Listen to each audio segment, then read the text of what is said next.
Rapprocher la voile du très grand public, c'est l'ambition de l'Icerships Cup, 3e édition cette année. 10 équipages sur des catamarans de 12 mètres navigueront en pleine ville, pour ainsi dire, à Venise, Hyères, Kiel, Cowes, Amsterdam et Almeria. Le parcours se fera autour de 2-3 bouées, selon la place, des régates de 15 à 20 minutes sur un parcours étroit et exigeant. C'est très court parce que ça doit s'adapter à la topographie du lieu, évidemment, mais qu'elle est souvent pas très adaptée, justement.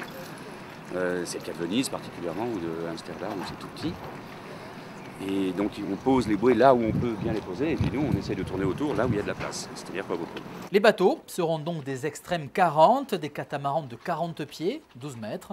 Pour naviguer à 10 mètres du rivage au moins, il faut des engins rigides et légers, vifs et maniables. C'est un grand tornado quand même, je pense. Ouais. On est quand même 4 équipiers, les vitesses sont quand même plus importantes, on a de l'hydraulique, il y a quand même des choses... Mais c'est des bateaux par exemple qui peuvent chavirer. On peut border au maximum? Border.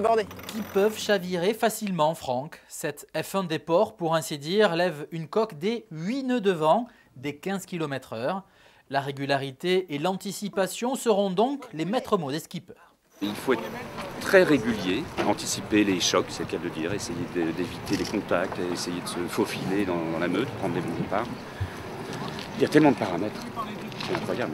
C'est pour ça que c'est assez passionnant d'ailleurs, parce que c'est une remise en cause permanente. Toutes les 20 minutes, on met notre vie en jeu. C'est pas mal. 10 grands noms de la voile ont donné leur accord. Les anglo-saxons sont plutôt des spécialistes de la régate, comme Nick Moloney ou James Pithill. Et les Français sont plutôt considérés comme les maîtres du catamaran, à l'image de Loïc Perron ou Franck Camas. Là, il y a vraiment tous les ingrédients, parce que ça a attiré du beau monde.